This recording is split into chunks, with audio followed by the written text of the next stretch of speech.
Welcome everyone. Today we will speak about communication, and you can design perfectly a flawless system, perfect scalability, incredible reliability, but you need to present it. And if you stumble through explanation, be defensive about questions and fail to connect to the interviewer, usually result in rejection. So uh, not because you couldn't design the system, but you don't communicate. So make sure today we'll try to make sure that this never happens to you.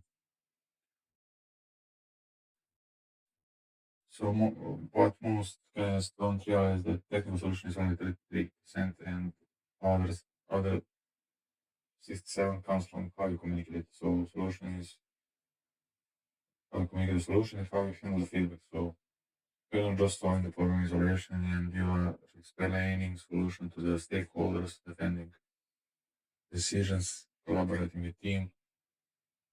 So these communication skills are what separate individual contributor to the technical leader.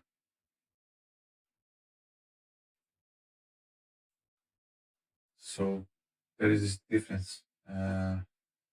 You don't just design or design. You must create design and then immediately attack it. So you need to find weaknesses before the interviewer does. So point out the scalability bottleneck.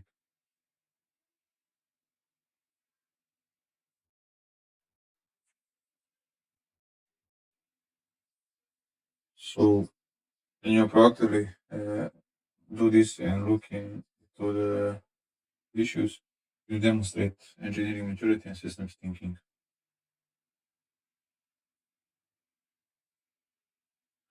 Scalability analysis. So numbers help.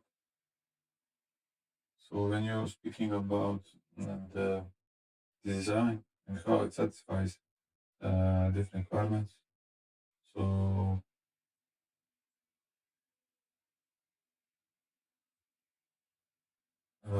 so here there are different approaches. So, the excellent approach would be to speak in terms of concrete numbers and number of database, number of requests, but also different ways how we did do it, like shard. So, numbers will show real capacity planning and proactively identify for future bottlenecks. To be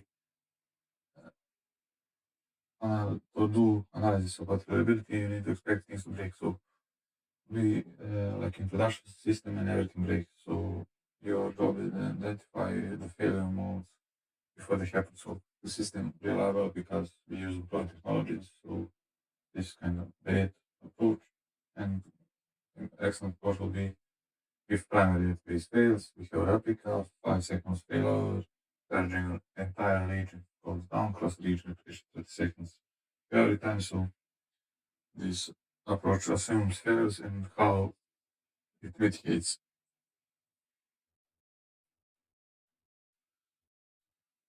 So for specific solutions for specific mitigation problems, so generic solutions are not uh, good for the interview. So if you use caching, explain how, for example, if you design Easter and don't say use Redis. So you say you will use Redis with the right to cache for user profiles and right around cache or metadata to handle this read write ratio, and it will show some understanding of the context and how to choose the right tool.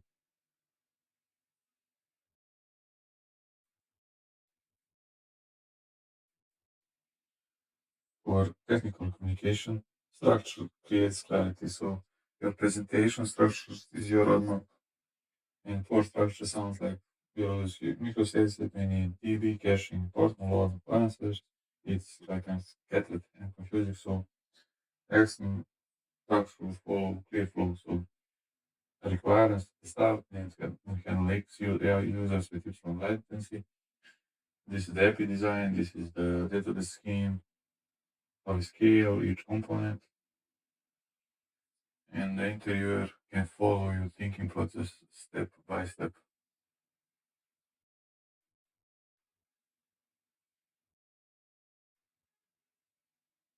Feedback. This make or break moment, so many candidates destroy themselves by if they ask, they get defensive. So if the interviewer asks something, you don't say like, "We didn't say this." Try this like to use in your advantage and like say like, "Great question. Let me think about it." And implications are this traffic is 10x bottleneck shifts to the DB or load balancer, so we need to implement. So just turn criticism into collaboration and this smash out to get you hired.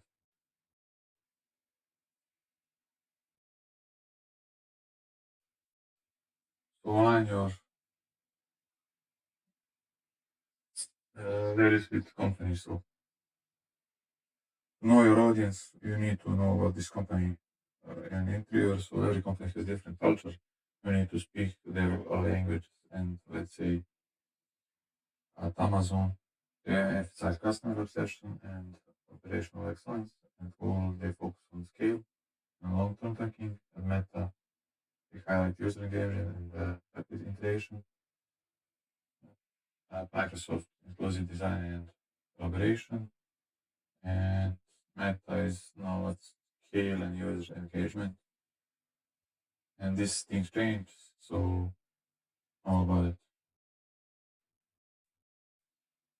So avoid these pitfalls for professional demeanor. So this may be a bit confusing for some different backgrounds, but be professionally clear and clear expectation, respectful interaction, and confident in this technical discourse. So don't make some kind of comment jokes or like unprofessional behavior. It's not audition, so need to demonstrate that the team you can represent the team in high stakes decisions.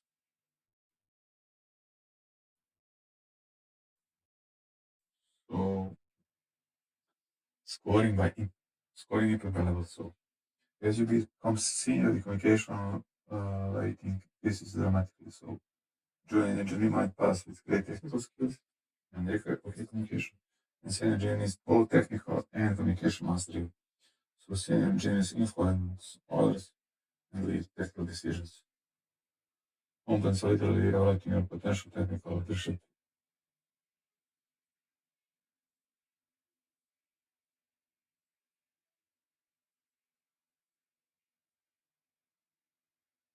Before interview, do your homework, research company, practice presenting solutions clearly, prepare to identify design weaknesses, and plan mitigation strategies.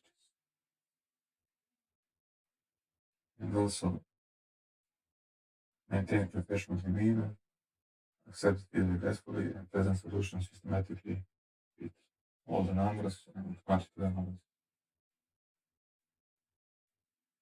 These would be the key takeaways. Thank you and goodbye.